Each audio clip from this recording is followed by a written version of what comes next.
33 काल के बाद 9वें रविवार में आप सबों का स्वागत है। और इस समय हम आज के पवित्र आराधना को आरंभ करेंगे। हम अपने मन की तैयारी के लिए एक स्पेशल गीत सुनेंगे।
हम इस समय पवित्र आह्वान वचन पढ़ेंगे। आह्वान वचन भजन संहिता भजन संख्या 13 पद 1 और 2। भजन संहिता भजन संख्या 13 पद 1 और 2। यहाँ पर परमेश्वर का जीवित वचन यूँ कहता है, हे परमेश्वर, कब तक? क्या तू सदैव मुझे भुला रहेगा? तू कब तक अपना मुखड़ा मुझसे छिपाए रहेगा? मैं कब तक अपने मन ही मन में युक्तियाँ करता रहूँगा और दिन भर अपने हृदय में दुखित रहा करूँगा। कब तक मेरा शत्रु मुझ पर प्रबल रहेगा? यहाँ तक आमीन। इस समय हम प्रार्थना करेंगे। हे सर्वशक्तिमान सनातन ईश्वर दयालु पिता, इस समय हृदय से धन्यवाद देते हैं। धन्यवाद इसलिए देते हैं क्योंकि तूने आज के सुंदर दिन को देखने का मौका और अवसर दिया, साथ ही साथ सुंदर समय तूने दिया और आज तूने अपने पवित्र आराधनालय में उपस्थित होने और आराधना में शामिल होने का अवसर दिया है। हाँ प्रभु जी, यह आह्वान वचन हमारे जीवन के लिए उद्धार और आशीष का कारण ठहरने पाए। विनती उद्धार करता प्रभु यीशु के नाम से मांगते हैं, दया से सुन, अनुग्रह से ग्रहण कर, आमीन। मंडली बैठे, हम आराधना के क्रम में पहला गीत गाएंगे साक्षी वाणी से। साक्षी वाणी गीत संख्या 5। ईश्वर की स्तुति कर प्रिय प्राण तो, उसको प्रशंसा दे हर जान।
परमेश्वर पिता, पुत्र और पवित्र आत्मा के नाम से आमीन। हमारी सहायता ईश्वर के नाम से जिसने स्वर्ग और पृथ्वी को सिरजा।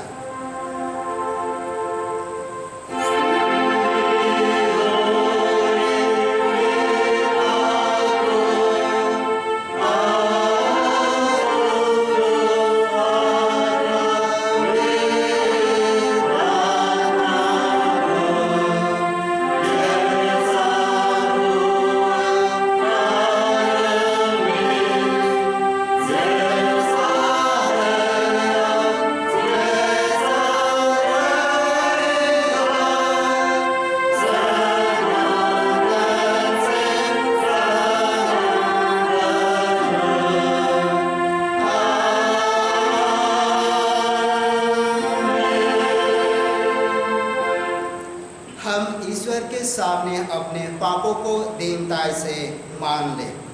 हे सर्वशक्तिमान ईश्वर दयालु पिता, हम दीनता से अपने सब पाप और अपराधों को तेरे सम्मुख मान लेते हैं। तू अपने प्रिय पुत्र हमारे प्रभु यीशु ख्रिस्त के कारण हम पर दया दृष्टि कर और हमारे सब पापों को क्षमा कर। आमीन।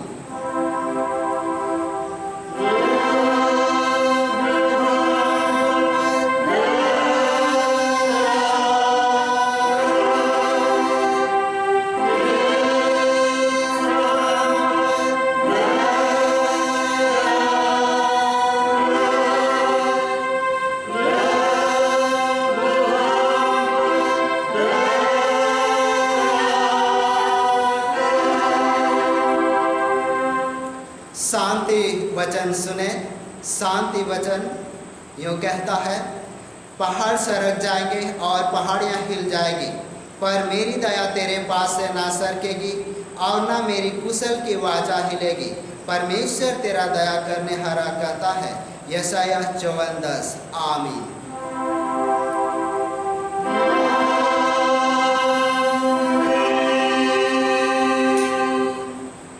मंडली उठे। सबसे ऊंचे स्थान में ईश्वर का गुणानुवाद हो।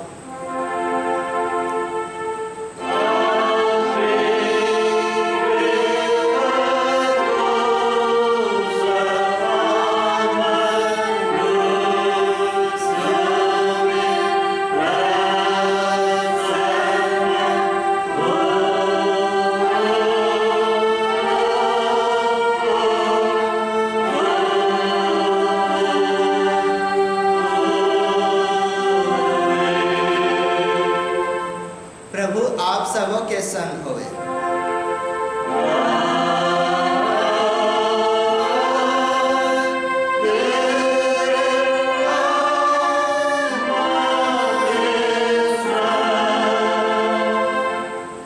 हम प्रार्थना करेंगे।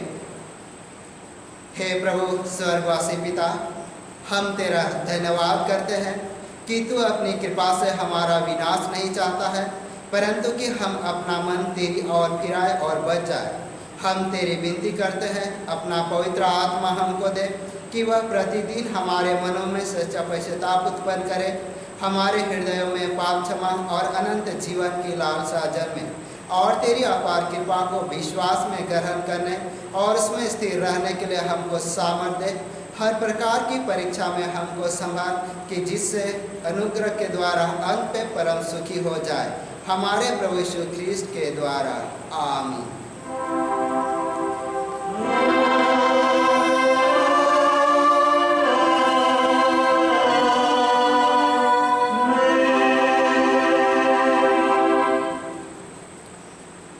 इस समय पहला पाठ वचन पढ़ेंगे। पहला पाठ वचन प्रेरितों के कामों का वर्णन, अध्याय संख्या 17 और पद संख्या 16 से लेकर आगे 34 तक।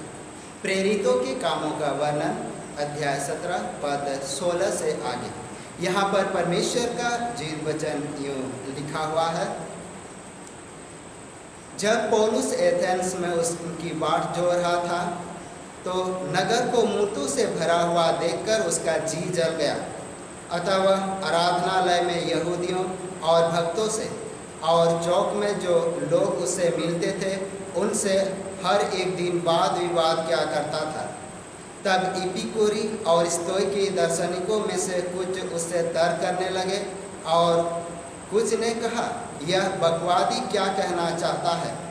परंतु दूसरों ने कहा, वह अन्य देवताओं का प्रचारक मालूम पड़ता है, क्योंकि वह यीशु का पुनरुत्थान का सुसमाचार सुनाता था। तब वे उसे अपने साथ अरबियोगुस पर ले गए और पूछा, क्या हम जान सकते हैं कि यह नया मत जो तू सुनाता है क्या है? क्योंकि तू अनोखी बातें हमें सुनाता है, इसलिए हम जानना चाहते हैं कि इसका अर्थ क्या है। इसलिए कि सब एथेंस वासी और परदेसी जो यहाँ रहते थे नई नई बातें कहने और सुनने के सिवाय और किसी काम में समय नहीं बिताते थे। तब पौलुस ने अरियुपगुस के बीच में खड़े होकर कहा, हे एथेंस के लोगों, मैं देखता हूँ कि तुम हर बात में देवताओं के बड़े मानने वाले हो, क्योंकि मैं फिरता हुआ जब तुम्हारी पूजने की वस्तु को देख रहा था तो एक ऐसी वेदी भी पाई जिस पर लिखा था, अनजाने ईश्वर के लिए। इसलिए जिसे तुम बिना जाने पूछते हो, मैं तुम्हें उसका समाचार सुनाता हूँ।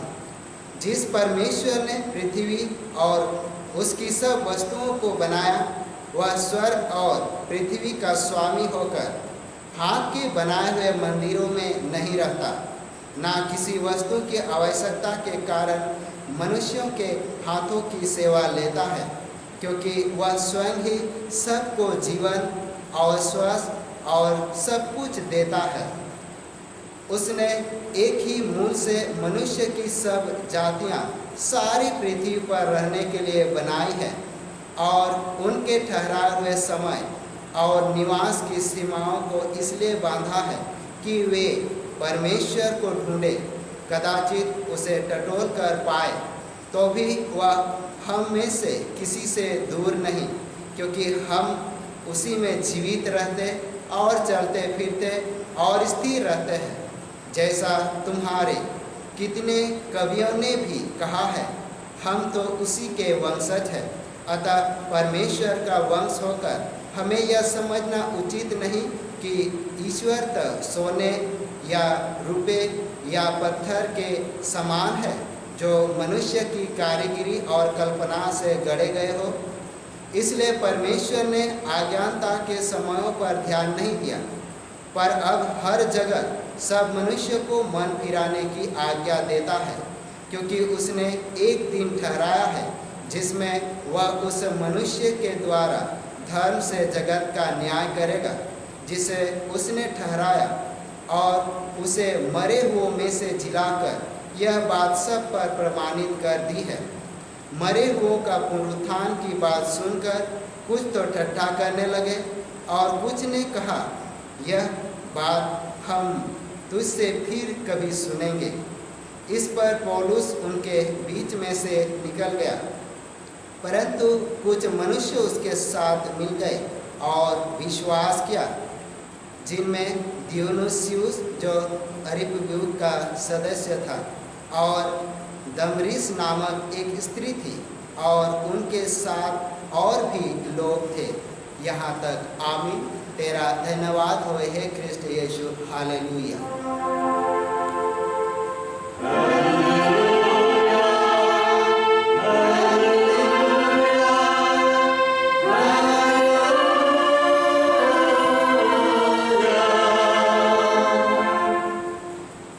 अब हम समस्त क्रिश्चियन कलीसिया के संग मिलकर अपना महापवित्र विश्वास वचन मान लेकर यूँ कहे, मैं विश्वास करता हूँ परमेश्वर पिता पर, जो स्वर्ग और पृथ्वी का सर्वशक्तिमान सृजनहार है, और उसके इकलौते पुत्र अपने प्रभु यीशु ख्रीस्त पर, जो पवित्र आत्मा से गर्भ में आया, कुंवारी मरियम से उत्पन्न हुआ, पांतुस पिलातुस के आज्ञा से दुख उठाया, क्रूस पर चढ़ाया गया, मर गया और गाड़ा गया, पाताल में उतरा, तीसरे दिन मृतकों में से जी उठा, स्वर्ग पर चढ़ गया और परमेश्वर सर्वशक्तिमान पिता के दाहिने हाथ बैठा है, जहाँ से वह जीवतों और मृतों का विचार करने को फिर आएगा।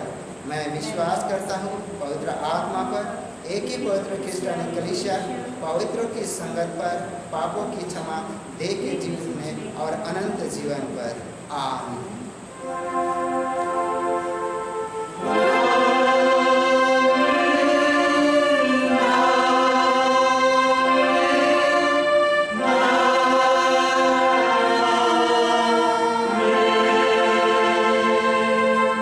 मंडली बैठे आराधना के लगातार में गीत गाएंगे साक्षी वाणी से। दूसरी गीत साक्षी वाणी से, साक्षी वाणी गीत संख्या 323 323। सब कुछ त्यागो पर बाइबल को ना छोड़ो, उसकी सब शिक्षा पर दे अपना ध्यान।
तुम्हें हमारे पिता ईश्वर और प्रभु यीशु ख्रिस्ट की ओर से अनुग्रह और शांति मिले। आमीन। हम प्रार्थना करेंगे। हे जीवित अति करुणामय पिता परमेश्वर और हे उद्धारकर्ता प्रभु यीशु और अगुवाई करने वाला पवित्र आत्मा, इस समय धन्यवाद देते हैं क्योंकि तूने संपूर्ण आराधना में हमारी अगुवाई किया है। और इस समय पिता तेरे पवित्र वचन की ओर जाना चाहते हैं, वचन में से कुछ बातों को सीखना चाहते हैं।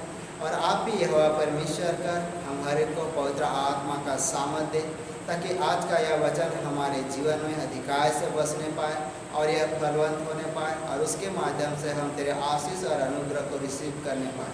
हाँ प्रभु जी, प्रत्येक के मन, दिल और आत्मा को तेरे हाथ में सौंप देते हैं।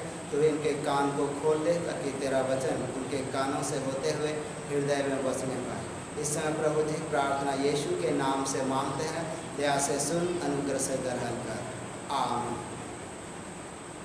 और आज के लिए ठहराया गया पवित्र उपदेश वचन लूका रचित सुसमाचार अध्याय संख्या 16 और पद संख्या 1 से लेकर आगे 13 तक। लूका रचित सुसमाचार अध्याय संख्या 16 पद संख्या 1 से आगे 13। यहाँ पर परमेश्वर का जीव वचन यूँ लिखा हुआ है। फिर उसने चेलों से भी कहा, किसी धनवान का एक भंडारी था और लोगों ने उसके सामने उस पर यह दोष लगाया कि वह तेरी सारी संपत्ति उड़ाए देता है। अतः उसने उसे बुलाकर कहा, यह क्या है जो मैं तेरे विषय में सुन रहा हूँ? अपने भंडारीपन का लेखा दे, क्योंकि तू आगे को भंडारी नहीं रह सकता। तब भंडारी सोचने लगा, अब मैं क्या करूं, क्योंकि मेरा स्वामी अब भंडारी का काम मुझसे छीन रहा है। मिट्टी तो मुझसे खोदी नहीं जाती और भीख मांगने में मुझे लज्जा आती है। मैं समझ गया कि क्या करूंगा, ताकि जब मैं भंडारी के काम से छुड़ाया जाऊं तो लोग मुझे अपने घरों में ले लें। तब उसने अपने स्वामी के देनदारों को एक एक करके बुलाया और पहले से पूछा, तुम पर मेरे स्वामी का कितना कर्ज है? उसने कहा, 100 मन तेल। तब उसने उनसे कहा, अपना खाता बाही ले और बैठकर तुरंत 50 लिख दे। फिर उसने दूसरे से पूछा, तुम पर कितना कर्ज है? उसने कहा, 100 मन गेहूँ। तब उसने उससे कहा, अपना खाता बाही लेकर 80 लिख दे। स्वामी ने उस अधर्मी भंडारी को सराहा कि उसने चतुराई से काम लिया है, क्योंकि इस संसार के लोग अपने समय के लोगों के साथ रीति व्यवहार में ज्योति के लोगों से अधिक चतुर है। और मैं तुमसे कहता हूँ कि अधर्म के धन से अपने लिए मित्र बना लो, ताकि जब वह जाता रहे तो वह तुम्हें अनंत निवास में ले ले। जो थोड़े से थोड़े में सच्चा है वह बहुत में भी सच्चा है, और जो थोड़े से थोड़े में अधर्मी है वह बहुत में भी अधर्मी है। इसलिए जब तुम अधर्म के धन में सच्चे ना ठहरे तो सच्चे धन तुम्हें कौन सौंपेगा? और यदि तुम पराए धन में सच्चे ना ठहरे तो जो तुम्हारा है उसे तुम्हें कौन देगा? कोई दास 2 स्वामियों की सेवा नहीं कर सकता, क्योंकि वह तो एक से बैर और दूसरे से प्रेम रखेगा, या एक से मिला रहेगा और दूसरे को तुच्छ जानेगा। तुम परमेश्वर और धन दोनों की सेवा नहीं कर सकते। यहाँ तक आमीन। इस समय थोड़ी देर के लिए मंडली बैठ जाएंगे। मनुष्य की सच्ची संपत्ति वह है जो उसने जरूरतमंदों को दान में दिया है, या वो नहीं जो उसने अपने लिए खर्च किया हो या अपने लिए रखा हो। क्योंकि आज जब हम देखेंगे कि लोगों के जीवन में बहुत सारे अवसर आते हैं, बहुत सारे मौके आते हैं, परंतु उसका सही इस्तेमाल, सही उपयोग नहीं कर पाते हैं, और इसीलिए लोग हमेशा धन, संपत्ति और जितने भी अनाज है उसको रखने का प्रयास करते हैं। परंतु परमेश्वर के दृष्टिकोण में सबसे बड़ा क्या है? परमेश्वर के दृष्टिकोण में वही बड़ा है जो मनुष्य अपने लिए धन इकट्ठा करता है, वो कोई मायने नहीं, परंतु वो धन उसके लिए गिना जाता जो उसने दान में दिया है।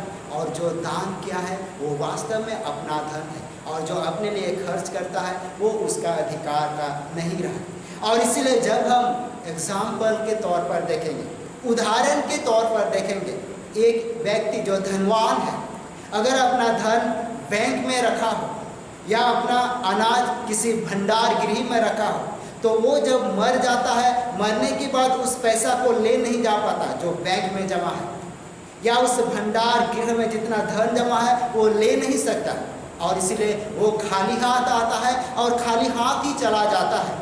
परंतु उसका हिसाब किताब कैसा होता है?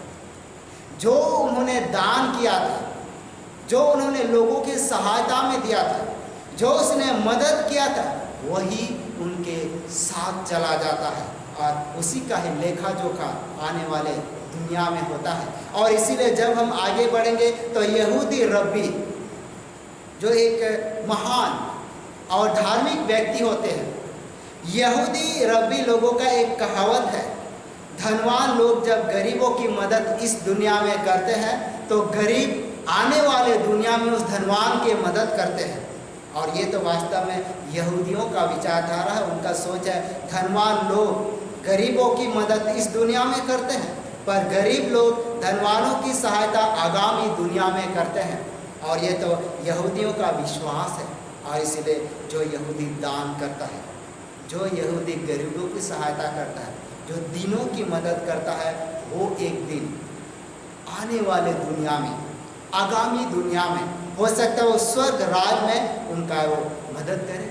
और जो कुछ उन्होंने, एक धनवान ने गरीब व्यक्ति को दान किया है, डोनेट किया है या उसकी सहायता किया है, वो स्वर्ग जो जमा खाता है उसमें चला जाता है। और इसलिए उनके जीवन के लिए वास्तव में एक ये सुंदर अवसर होता है, सुंदर समय होता है। और इसी को आधार में लेते हुए आज हम लूका रचित सुसमाचार में से, लूका रचित सुसमाचार अध्याय संख्या 16 और पद संख्या 1 से लेकर 13 में देख रहे हैं।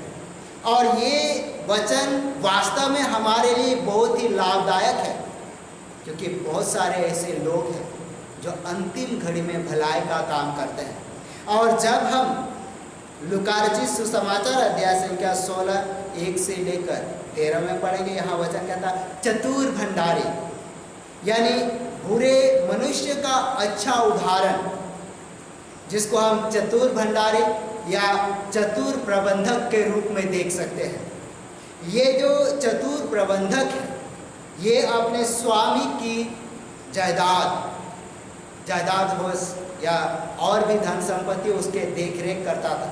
और ये जब हम वचन पढ़ेंगे, यहाँ वचन यूँ कहता है, फिर उसने चेलों में से भी कहा, किसी धनवान का एक भंडारी था और लोगों ने उसके सामने उस पर यह दोष लगाया कि वह तेरी सारी संपत्ति उड़ा देता है। अतः उसने उसे बुलाकर कहा, यह क्या है जो मैं तेरे विषय में सुन रहा हूँ? अपने भंडारीपन का लेखा दे, क्योंकि तू आगे को भंडारी नहीं रह सकता। और यह तो परमेश्वर का जीत वचन है। और ये भंडारी सोचने लगा, जिस स्वामी ने उन्हें जो काम सौंपा था भंडारीपन का, स्टोर करने का, लेखा जोखा करने का, अब वो उनके हाथ से चला जाएगा, क्योंकि वो धूर्त था और उन्होंने उसके संपत्ति और उनके जायदाद का जो आय और व्यय है उसमें गड़बड़ी किया है, और जिसके कारण से उनको उस जगह से हटाया जा रहा है। परंतु उन्होंने सोचा, क्योंकि मालिक जो है, स्वामी जो है, वो उसे हटाना चाहता है, और जब उसे हटा दिया जाएगा तो उसके साथ जो बचा रहे वो मिट्टी खोदने का काम, क्योंकि बहुत सारे आदिवासी लोग के जीवन में भी देखेंगे वो मिट्टी खोदते हैं। और इसलिए यहाँ भी बिल्कुल वही उदाहरण दिया गया, बोलता है कि मुझसे तो मिट्टी खोदी नहीं जाती और भीख मांगने में शर्म आता है। क्योंकि यहाँ जो भंडारी है वो भी चतुर है और जो मालिक है वो भी चतुर है, और स्वामी का जो देनदार था, जिन्होंने कर्ज लिया था, वो भी चतुर है। और इसीलिए यहाँ पर ये भंडारी सोचने लगा, क्योंकि जब मैं इस मालिक के घर से, स्वामी के घर से चला जाऊँगा तो ऐसा काम करूँ कि जो स्वामी के देनदार थे वो मुझे आदर दे, वो मुझे मित्र बना ले, वो मेरा सम्मान करे और अपने घरों में ले ले। और इसलिए उन्होंने ये उपाय किया कि क्यों ना हम उस अधर्म से कमाए हुए धन से मित्र बना लो। और जिसको हम वचन में पढ़ेंगे तो इनको भी हम आगे इस वचन में पढ़ सकते हैं। और इसलिए उन्होंने स्वामी के देनदार को बुलाया और एक एक से पूछा। और इसलिए जब हम वचन को देखते हैं और वचन में जब आगे पढ़ेंगे उससे पहले हम बैकग्राउंड को समझ लें, क्योंकि जब तक हम बैकग्राउंड नहीं समझेंगे पूरे वचन को नहीं समझ सकते। और ये जो वचन है ये फिलिस्तीन देश से रिलेटेड है, फिलिस्तीन देश।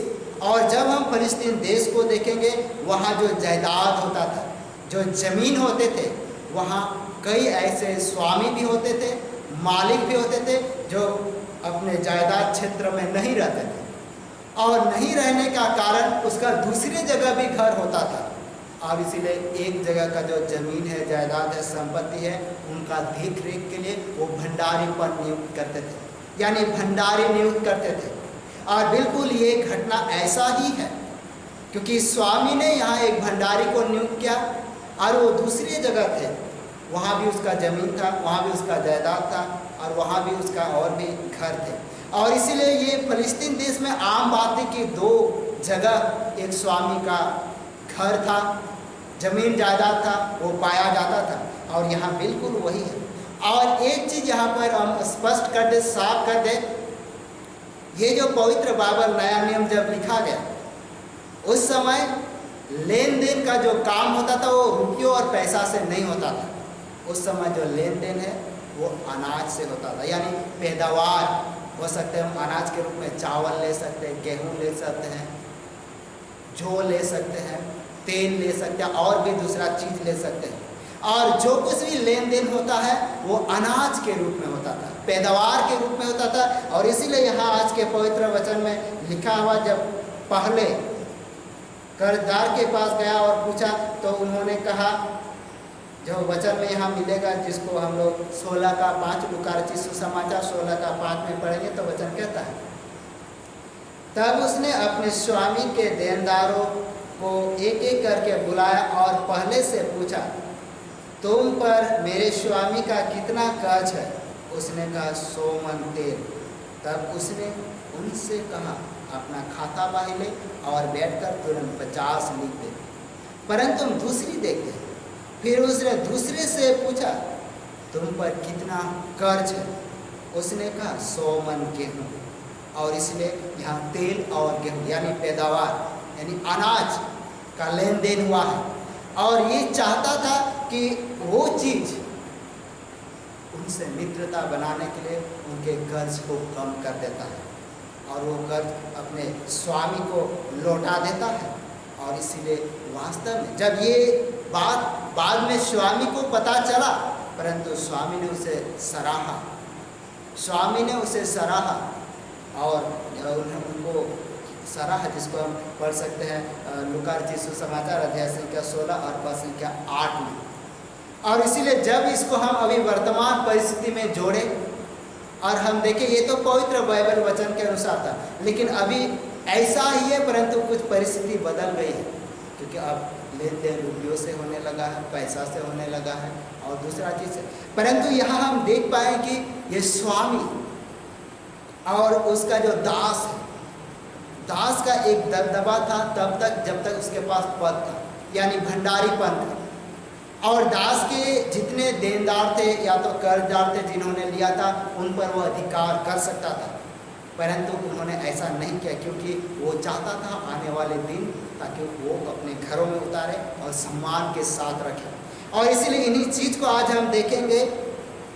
एक व्यक्ति जब किसी पद में रहता है, कार्य क्षेत्र में जब से पद मिलता है, या तो किसी संस्था में, या तो सेक्रेटरी हो, प्रेसिडेंट हो, यानी ट्रेजरर हो, या तो कारखाना में कोई अधिकारी हो, या तो ब्लॉक में कोई अधिकारी हो, उनका दबदबा तभी तक रहता है जब तक उसका कुर्सी है, जब तक उसके पास पावर है। जब उससे उतार दिया जाता है या तो रिटायरमेंट हो जाता है, इसके बाद और उसका कोई चारा नहीं और उसे कोई सलाम भी नहीं करता। और इसीलिए ये एक शिक्षा है, जब तक हम पोस्ट में है, जब तक हम पावर में हैं, अपना पावर का गलत इस्तेमाल ना करें, परंतु लोगों से प्रेम से व्यवहार करें, इसलिए ताकि आने वाले दिन जब वो कुर्सी छीना जाएगा या रिटायरमेंट हो जाएगा, उस समय लोग फिर से वही प्रेम के साथ बर्ताव करें। ऐसा नहीं कि पद के चलते लोग सलाम करते थे, ऐसा हो कि व्यवहार के चलते सलाम हो, आदर हो, सम्मान हो। और यहाँ पर ये अंतिम क्षण में जो भंडारी है चतुर भंडारी, धूर्त भंडारी या चतुर प्रबंधक, इन्होंने ऐसा ही किया और ये इसीलिए आदर पा रहा है। और ये सचमुच में हमारे जीवन को भी चाहिए कि हम भी इस वचन के माध्यम से कुछ सीखें। आज बहुत सारे ऐसे अधिकारी हैं, बहुत सारे ऐसे लोग हैं अपने पद का घमंड करते हैं, परंतु बिल्कुल ऐसा नहीं करना चाहिए, क्योंकि अंत के समय में एक एक जनता, एक एक लोग, एक एक व्यक्ति आपके काम में आएंगे और सहयोग करेंगे। और इसलिए हमें पवित्र वचन पर रहते हुए बढ़ेंगे तो ये सारा शिक्षा में मिल जाएगा। और इसीलिए जब हम वचन में आगे बढ़ेंगे, जो हम लोग दूसरा पॉइंट के रूप में देख सकते हैं, धन का उचित उपयोग, संपत्ति का उचित उपयोग, क्योंकि इसको हम परमेश्वर से जोड़ते हैं। यहाँ एक स्वामी और एक दास जो भंडारी है उसकी तुलना किया गया है और उन दोनों के व्यवहार पर बातचीत किया गया है। अब हम इन्हीं चीज़ों को हम परमेश्वर से जोड़ते हैं। हम देखेंगे कि परमेश्वर हर एक धन संपत्ति का स्वामी है और आज जो कुछ भी हमारे पास है, समस्त धन संपत्ति परमेश्वर का है और लोग सिर्फ इसका इस्तेमाल करते हैं, रखवाली करते हैं, पहरेदार हैं, क्योंकि खाली हाथ आते हैं और खाली हाथ लौट जाते हैं और जो कुछ भी होता है इस जगत के जीवन में ही होता है। और इसीलिए हमें चाहिए कि इसका सही इस्तेमाल, और सही इस्तेमाल तो तभी होगा जब हम दूसरे के भलाई के लिए खर्च करेंगे, गरीबों के लिए खर्च करेंगे, दीन जनों के लिए खर्च करेंगे और केवल अपने लिए ही खर्च करेंगे, वो स्वार्थ का विषय वस्तु हो जाता है। और इसलिए यहाँ परमेश्वर ने एक जिम्मेदारी सौंपा है, एक भंडारीपन का काम सौंपा है, उसको हम कैसे इस्तेमाल करते हैं, क्योंकि ये परमेश्वर का है, परमेश्वर का रहेगा, हम उसे ले नहीं सकते और इसका उपयोग करना। इसीलिए यहाँ वचन कहता है अगर थोड़े से थोड़े भाग का उपयोग हम कैसे करते हैं, अगर हम उसका उपयोग अच्छे से करते हैं तो आने वाले दिन में भी हमें बड़ा सा बड़ा भाग मिलेगा। और इसलिए जब परमेश्वर देखेगा कि वास्तव में ये व्यक्ति, ये जन, ये मेरे दास, उन्होंने सही कामों पर उपयोग किया, तो वो ढेर सारे आशीष, ढेर सारे अनुग्रह और ढेर सारे धन संपत्ति से परिपूर्ण करेगा, क्योंकि उसे विश्वास हो जाए कि ये दास वास्तव में उचित काम कर रहा है। और इसलिए आज हमें भी चाहिए कि हम अपने धन संपत्ति का सही इस्तेमाल करें। अपने जो वरदान है, हो सकता है किसी का धन है, किसी का संपत्ति है, किसी को वरदान मिला हो, किसी को और दान मिला हो, उसका सही उपयोग। और जब उनका सही उपयोग करते हैं तो परमेश्वर हमारे जीवन को सुशोभित करता है। और इसीलिए जब आगे बढ़ते जाएं कि परमेश्वर हमें देखता, हमें ताकता है कि हम क्या कर रहे हैं, जो जो वरदान, जो जो आशीष परमेश्वर ने हमें दिया है उसका हम उपयोग कैसे कर रहे हैं। क्या धन का बुद्धिमानी के साथ उपयोग करते हैं, विश्वास और योग्यता के साथ उपयोग करते हैं? अगर ऐसा करते हैं तो परमेश्वर में आत्मिक वरदानों से और धन से भी सुशोभित करेगा। तो निश्चय जब इस वचन में आज आगे बढ़ेंगे तो ये हमारे जीवन के लिए समझने की ज़रूरत है। और यहाँ वचन में कहता है कि मित्र बनाना, अधर्म के धन से मित्र बना लेना, जिसको हम पढ़ेंगे लूका रचित सुसमाचार अध्याय संख्या 16 और पद संख्या 11। यहाँ वचन कहता है, इसलिए जब तुम अधर्म के धन में सच्चे ना ठहरे तो सच्चे धन तुम्हें कौन सौंपेगा। अधर्म का धन जब उसमें सच्चे नहीं ठहर पाए तो सच्चा धन तुम्हें कौन सौंपेगा। और इसीलिए हमें चाहिए कि हम सच्चे बनने का प्रयास करें, क्योंकि वचन कहता है अधर्म के धन के समय में, जिसको हम पढ़ेंगे तो लूका रचित सुसमाचार 16 का 9 में यहाँ वचन कहता है, और मैं तुमसे कहता हूँ कि अधर्म के धन से अपने लिए मित्र बना लो, ताकि जब वह जाता रहे तो वह तुम्हें अनंत निवास में ले ले। और यह परमेश्वर का जीवित वचन है। हालांकि इस वचन को समझाना बहुत कठिन है, क्योंकि यहाँ एक धूर्त और एक चतुर भंडारी का वर्णन है और उसके विषय में कहा, परंतु यहाँ परमेश्वर उसको यीशु मसीह के माध्यम से दूसरे ढंग से रखने का प्रयास करता है। और यहाँ कहता है कि अधर्म के धन से अपने लिए मित्र बना लो, ताकि जब वह जाता रहे तो तुम्हें अनंत निवास में ले ले। और ये वास्तव में सच्चाई है। और इसलिए आज हमें भी चाहिए कि हम परमेश्वर के सम्मुख योग्य बने। और इसलिए जब हम आगे वचन में पढ़ते हुए जाएंगे, क्योंकि वचन हम देखेंगे कि परमेश्वर कहता है यीशु के माध्यम से हम दो स्वामियों की सेवा नहीं कर सकते। इसलिए नहीं कर सकते क्योंकि दास एक स्वामी के अधीन में रहता है, और इसलिए परमेश्वर और धन दोनों की सेवा करना बहुत कठिन है। परंतु आज परिस्थिति अलग है और आज संभव है कि हम सही रीति से उपयोग करते हुए सेवा करें। इसलिए अगर हम जब देखें कि अवसर को समझना, क्योंकि सब चीज़ परमेश्वर का, जिसको हम लोग पहला पाठ वचन प्रेरितों के कामों का वर्णन अध्याय संख्या 17 और पद संख्या 16 से आगे, यहाँ हमने वही पढ़ा कि जो कुछ भी है उसका मूल परमेश्वर ही है, क्योंकि उसने पृथ्वी को बनाया, उसने जगत को बनाया, उसने जीवन दिया, उसने श्वास दिया और सब कुछ उसने ही दिया, और इसलिए वही सब कुछ है और सच्चा परमेश्वर है, और वो हमें अपने और बुलाना चाहता है, मन फिराने की आज्ञा देता है। तो निश्चय जब हम मन फिराएंगे, यीशु मसीह पर विश्वास करेंगे, उस पुनरुत्थान पर भरोसा करेंगे, तो परमेश्वर हमारे जीवन को आशीष और अनुग्रह से परिपूर्ण करेगा। तो निश्चय इस वचन के माध्यम से हम हरे पर आशीष और अनुग्रह और कल्याण हो। आइए हम प्रार्थना करें। हे सर्वशक्तिमान सनातन ईश्वर दयालु पिता, इस समय धन्यवाद देते हैं क्योंकि तूने सुंदर वचन के माध्यम से हम सभी को प्रेरित किया है और प्रेरणा दिया है, और जो उदाहरण आज तूने दिया है चतुर भंडारी का, हाँ प्रभु जी, उसको देखते हुए, उस वचन को समझते हुए हमें जो हम जगत के जीवन में है, तूने जो हमें कार्यभार सौंपा है, हाँ उस पर खरा उतरने पाए और उसमें सच्चे दिल से कार्य करते हुए जीवन में आगे बढ़ने पाए और तुझे महिमा देने पाए। हाँ प्रभु जी, इसमें सारी बातों को तेरे हाथ में सौंप देते हैं। नित्य उद्धार करता प्रभु यीशु के नाम से मांगते हैं, दया से सुन, अनुग्रह से ग्रहण कर, आमीन। और ईश्वर की शांति जो समस्त ज्ञान से ऊर्ध्व है, ख्रीष्ट यीशु में प्रत्येक के हृदय और मन की रक्षा करे, अब से सनातन हो, आमीन। आराधना के लगातार में तीसरे गीत गाएंगे, साक्षी वाणी से साक्षी वाणी गीत संख्या 184। साक्षी वाणी गीत संख्या 184। परमेश्वर हम पर हो दयाल, वर आशीष को बरसावे। Wow.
को धन्य कर, और जो कुछ मुझ में है वह उसके पवित्र नाम को धन्य कहे।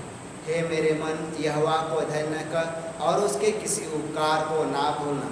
वही तो तेरे सारे अधर्म को क्षमा करता है और सारे रोगों से चंगा करता है। भजन संहिता 103 1 से लेकर 3 तक। आमीन। हम धन्यवाद प्रार्थना करेंगे। हे सर्वशक्तिमान सनातन ईश्वर दयालु पिता, इस समय धन्यवाद देते हैं प्रभु जी, क्योंकि तूने दिन भर के जीवन में संभाला है और तूने पवित्र जीवन यात्रा में अगुवाई किया है और विभिन्न प्रकार के दान वरदान और आशीष से तूने परिपूर्ण किया है। हाँ प्रभु जी, इस समय जितने भी धन्यवादी अभिलाषी हैं सबको तेरे हाथ में सौंप देते हैं, जबकि इस ऑनलाइन के पवित्र गिरजा आराधना के माध्यम से वो तुझे धन्यवाद देना चाहते हैं, वे तुझे सम्मानित करना चाहते हैं और उनके धन्यवादी मन, हृदय और आत्मा तो तू ग्रहण कर। साथ ही साथ पिता परमेश्वर तू उस परिवार के साथ होकर उनके अगुवाई कर। साथ ही साथ प्रभु जी उनको भी तेरे हाथ में सौंप देते हैं जिनको तूने रोग से चंगा किया है। साथ ही साथ उनको भी तेरे हाथ में सौंप देते हैं जिनको तूने संकट के घड़ी में संभाला। साथ ही साथ उनको भी तेरे हाथ में सौंप देते हैं जिनकी तूने अगुवाई किया है। और साथ ही साथ उन तमाम बच्चे को और युवा और युवतियों को तेरे हाथ में सौंप देते हैं जिन्होंने अपने शिक्षा के क्षेत्र में सफलता को प्राप्त किया और वो तुझे धन्यवाद देना चाहते हैं। आप भी उनके धन्यवादी मन, हृदय और आत्मा को स्वीकार कर और उन्हें ज्ञान बुद्धि और समझ से परिपूर्ण कर। हाँ पिता परमेश्वर, इस समय हम सभी पुनः तेरे हाथों में सौंपे जाते हैं। अब से लेकर सदा तक यीशु के पवित्र अनमोल लहू से बांधे रख और अपना पवित्र सुरक्षा दे।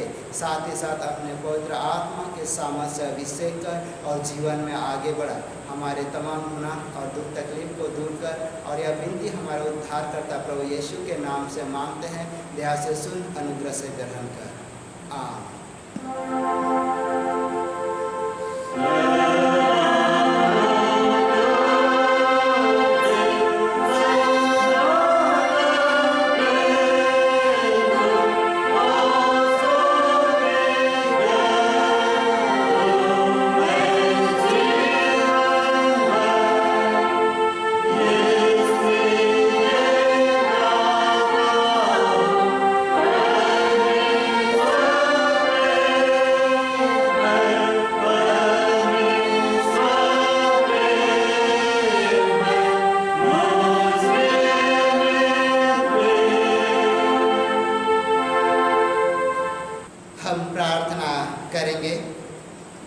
हे प्रभु स्वर्गवासी पिता, हम तेरी विनती करते हैं अपनी ख्रिस्तानी कलीसिया और उसके सारे सेवकों की अगुवाई कर कि वे तेरे वचन के निर्मल उपदेश में ठहरे, जिससे सच विश्वास और प्रेम हम में बढ़े और दिखाया जाए।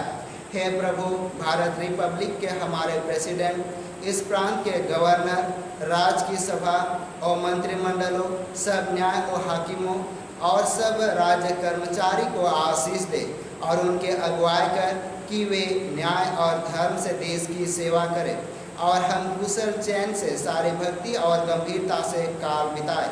हमारे कलीसियाई सेंट्रल काउंसिल, डायोसिस काउंसिल और कलीसिया के अन्य मंडली सभाओं को आशीष दे कि वे इस मंडली को तेरी पवित्र इच्छा के अनुसार चलाए। जगत की लुथेरन कलीसिया और देश विदेश के हमारे सभी ख्रिस्ट विश्वासी मित्रों को आशीष दे कि हम ख्रिस्त प्रेम और सहयोग में आगे बढ़े और जगत में तेरी साक्षी के लिए अधिक सामर्थ पाए। हमारे कलीसिया के सब कामों पर आशीष दे, लड़के लड़कियों की शिक्षा पर आशीष दे कि वे तेरे भय, प्रेम और भरोसा में बढ़ते जाए। कलीसिया के विद्यालयों, शिक्षण प्रशिक्षण महाविद्यालयों और अन्य संस्थाओं को संभाल और उनकी बढ़ती दे और उनके द्वारा कलीसिया के लिए आत्मिक और लौकिक आशीष दे। खेती बाड़ी और हर एक काम उद्यम को सफल कर, जिससे हर कोई सुविवेक से तेरे आगे चले और अपनी जीविका आप ही पाए। अपनी कृपा से उन सबों पर दृष्टि कर जो कंगालपन, रोग और नाना प्रकार के सकेती और दुख में है, उनको शांति दे। साथ ही साथ हमारे कलीसिया के सभी प्रियजन, सभी भाई बहनों की रक्षा कर और पिता परमेश्वर तू उनके जीवन को संभाल। साथ ही साथ इस पवित्र ऑनलाइन गिरजा में जिन्होंने अपनी उपस्थिति दिया, तू आप ही उन्हें अपने पवित्र आत्मा से अभिषेक कर और उनके जीवन को आशीषित कर, उनके घराने को आशीषित कर। साथ ही साथ पिता परमेश्वर तू चाहता है कि हम नित्य दिन प्रतिदिन तेरी पवित्र आराधना स्तुति करें। होने दे प्रभु जी, यह तेरे पवित्र अगुवाई में होकर हम सभी तेरे निकट पाए जाए, ताकि तेरे डर, भय, प्रेम और अनुग्रह में बढ़ते हुए तुझे हृदय से धन्यवाद दे सके। हाँ, उन तमाम कमजोर और दुर्बलता में पड़े हुए को तेरे हाथ में सौंप देते हैं। यीशु के सामर्थ्य नाम में चंगाई दे। साथ ही साथ प्रभु प्रार्थना करते हैं हमारे कलीसिया के सब भाई बहनों की रक्षा कर जो दूसरे देश में चले गए हैं, कि वे सब परीक्षा और जोखिम में विश्वासी ठहरे। हम उनके लिए भी तेरी विनती करते हैं। जो मंडली से निकाले गए व उलट हुए हैं, उन पर दया कर कि वे सच्चा पश्चाताप से तेरी ओर फिरे। सब मनुष्य का त्राणी ठहर और उन पर जो अंधियार में बैठे हैं मुक्ति का उजाला प्रकाश कर। हमको अपश्चातापी मृत्यु से बचा और अंत में अपने प्रिय पुत्र हमारे प्रभु यीशु ख्रिस्ट के द्वारा स्वर्ग राज में ग्रहण कर। आमीन। हम प्रभु की प्रार्थना से प्रार्थना करेंगे।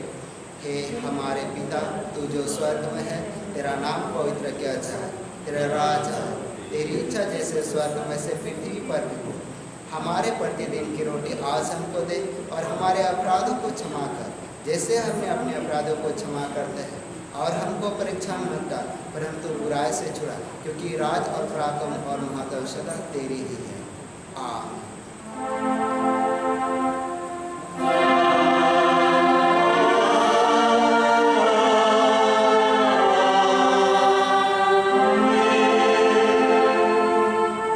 अब त्रिएक ईश्वर का आशीर्वाद विश्वासी और दिन मन से ग्रहण करे। परमेश्वर तुझे आशीष दे और तेरी रक्षा करे। परमेश्वर अपना मुँह तुझ पर प्रकाश करे और तुझ पर अनुग्रह करे। परमेश्वर अपना मुँह तुझ पर प्रकाश करे और तुझे कुशल देवे। आमीन।